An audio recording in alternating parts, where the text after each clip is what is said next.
とかしようよと言ってください。大人は忙しいとか言ってこういうことになかなか気づこうとしませんから。私たちは未来を作り出すことができます。戦争しない方法を選び取ることもおしまいです。ありがとうございました。あ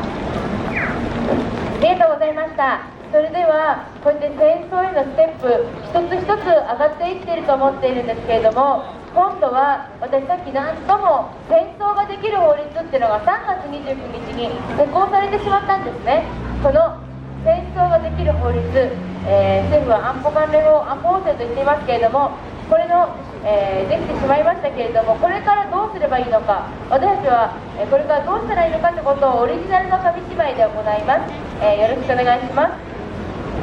はい、それでは続いてやろうと思います。安保関連法、これからどうなるの、これ皆さんこれからどうなるか分かりますか？法律ができてそれが使えるようにもうなっています。これからどうなっていくんでしょうか？それでは早速始めます。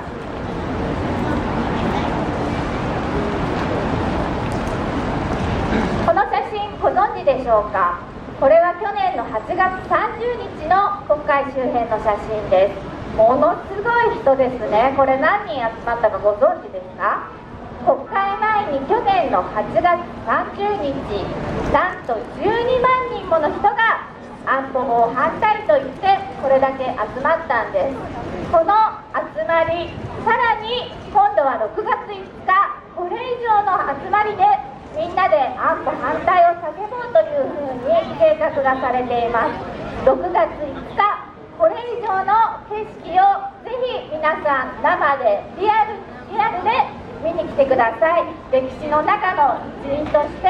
ぜひ6月5日この場に立ち会ってみてください。何かとても貴重な体験、教科書に載るような、新聞に載るような、そんな体験がきっとできると思います。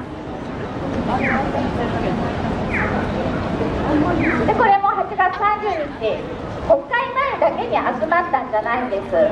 全国1000カ所以上で安保反対の行動がこれだけ1000カ所以上の場所で行われたんですね。日本列島北から南まで真っ赤に染められてますね。でこれはこの時だけ盛り上がったんじゃないんです。今私たちがやってる街頭宣伝みたいなことが皆さんさまざまな駅で見かけたことないでしょうか？署名活動だったりスタンディングだったり街頭宣伝だったりデモだったり、戦争法安保法に反対ということで全国の人たちが立ち上がっています。その熱はまだ冷めやらぬという感じで毎日こんな風にどこかしらの場所で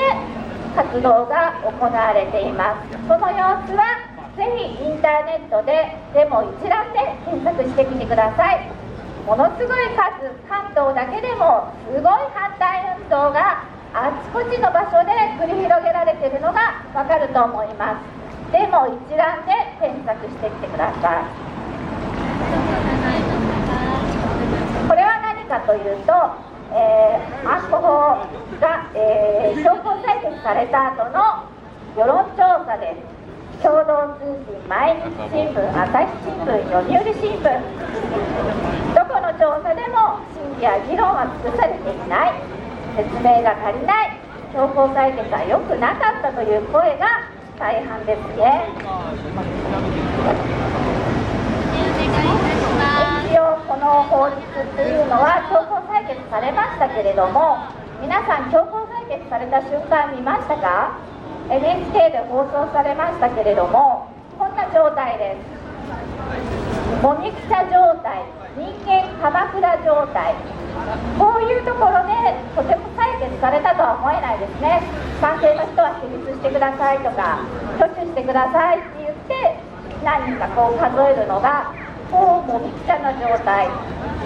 で、当選議事録にも何票で可決されたなんて書いてないんです。後付けで採決と書き足されました。いい加減ですね。こんなんじゃ特別委員会やった意味もなくなっちゃいますね。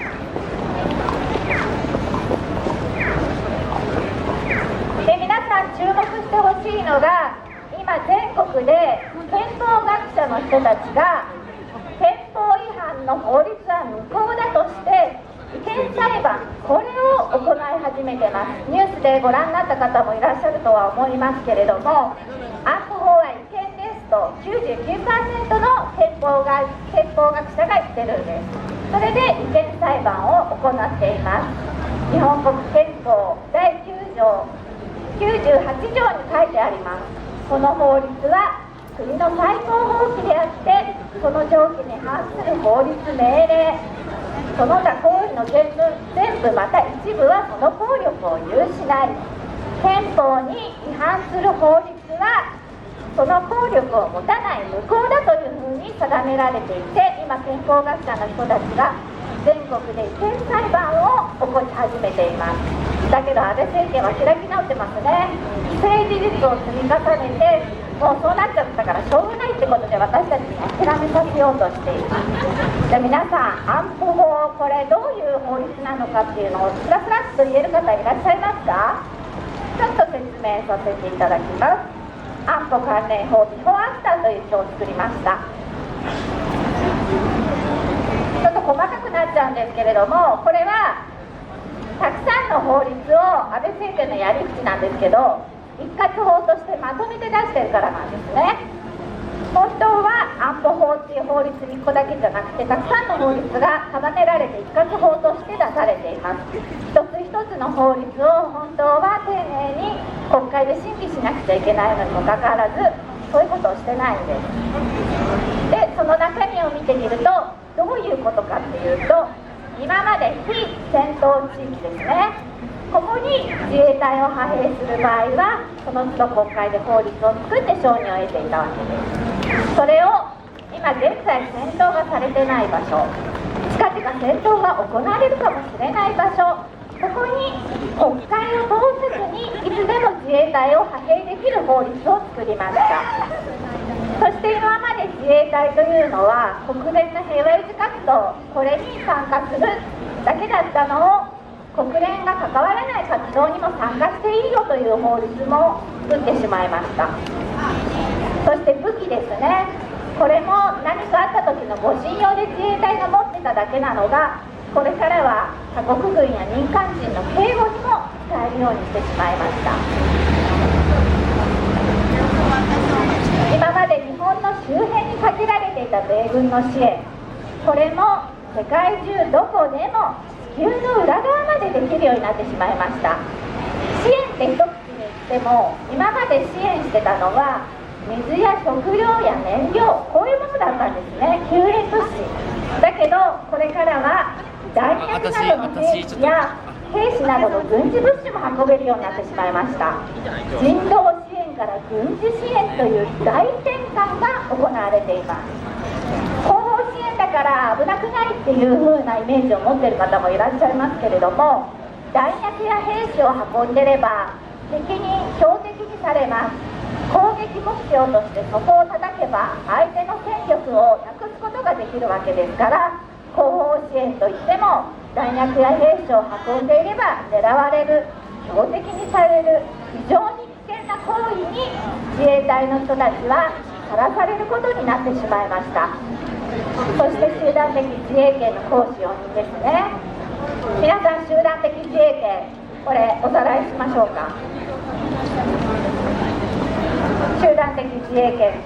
今まで日本が外国から直接攻撃された場合に防衛する、これは集団的自衛権じゃないですよ、間違えないでください。これは個別的自衛権ですね。これのみが、憲法9条があってもギリギリ正当防衛の範囲で認められるかなっていうふうに解釈されてきました。しかもそれを日本は70年以上使っていなかったと、この権利を。それが日本が攻撃されていないのに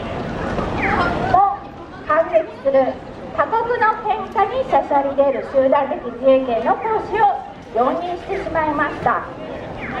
安保法制とは自衛隊の活動範囲を広げ、国会でその都度法律を作ることもなく、世界中のどこにでもいつでも派兵し、他国軍と一緒に戦争できる法律なんです。だからこれは安全保障じゃない、戦争法だと言われても仕方ないですね。今南スーダンにいる自衛隊員に政府が駆けつけ警護などの訓練をさせると報道がありました。 NGO の人たちを助けるためにって言ってますけれども、じゃあ NGO の人たちは何て言ってるか、皆さん誤解してるって言います。武器を身につけてその人たちに守られてるから安全じゃないんだと。武器を身につけず丸腰で平和憲法を持ってるからこそ現地の人に敵とみなされず信頼され安心して国際貢献ができると、331の NGO 団体が安保法に反対の声明を出しています。自衛隊は来ないでくれ、武器を身につけて来ないでくれというふうに NGO の人たちは言っています。かえって自分たちの身が危険にさらされるというふうに言っています。国際感覚がないとこういうことはよくわからないですね。実際に国際貢献をしている人の生の声を安倍政権は全然聞いてないです。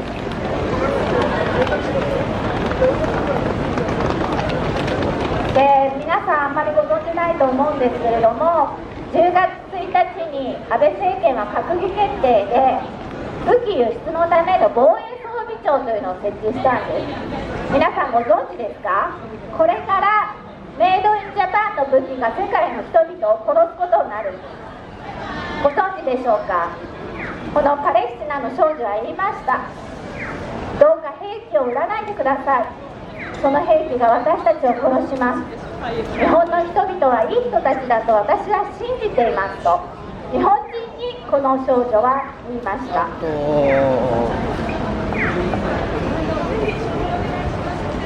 決められる政治だとか参議院衆議院のねじれ対象なんてマスコミで盛んに言われた結果がこういう戦争できる法律をどんどん作られて誰もそれを止められない、そういう状況なんですね。消費税が上がって社会保障は充実しましたか？受け取る年金、児童手当下げられていることに皆さん気づいているでしょうか？お年寄りの人、小さな子供を抱えるお母さん、怒っていませんか？私たちが払う保険料、医療費、これもどんどん値上げされています。怪我をした方、病気をされた方、怒っていませんか？防衛費も上がってるっていうことは、人を殺すための武器に私たちの納めた税金が使われるということです。戦争はお金がかかります。でも一部の武器商人と政治家は儲かります。アメリカは戦争のしすぎでもうお金がないんです。だから日本に肩代わりさせたくてしょうがない。アーミテージさんははっきり言ってますよね。今まで憲法9条がバリアのごとく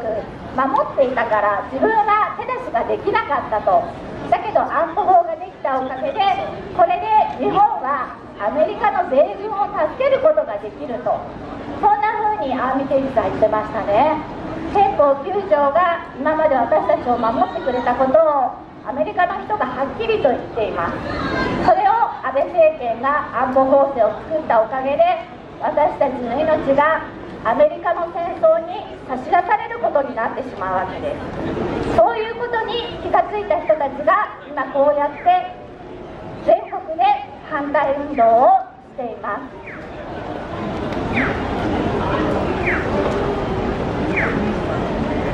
で、たまに言われるのが選挙で決まったことだからしょうがないだろう、なんであんたたちそんな反対したって意味ないじゃんっていうのがね、よく言われる